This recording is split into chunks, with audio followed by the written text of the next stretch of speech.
त्यांचाही सन्मान ठेवा, त्यांचाही मान ठेवा, परंतु नवीन कार्यकर्त्यांची फौज तुम्हाला तयार करावा लागेल आणि ही तयार करण्याची स्वर्ण संधी आपल्याला 5 वर्ष आहे.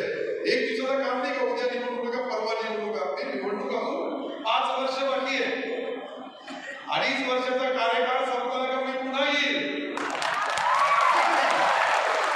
ठीक आहे ना, 2.5 वर्षाचे काय फरक पडणार आहे? 2.5 वर्षामध्ये काही फरक पडत नाही आणि 2.5 वर्षानंतर ज्या नेत्यांनी आम्हाला काम मंत्री दिले त्याची आठवण आम्हाला आहे. म्हणून मी कोणावर नाराज नाही. राज्याचे मुख्यमंत्री आदरणीय देवेंद्रजी, आमचे उपमुख्यमंत्री, पक्षाचे प्रमुख आदरणीय एकनाथरावजी शिंदे, आमचे अलायन्स पार्टनर अजितदादा पवार, या तिघाही पक्षाच्या वतीने जे मंत्रिमंडळ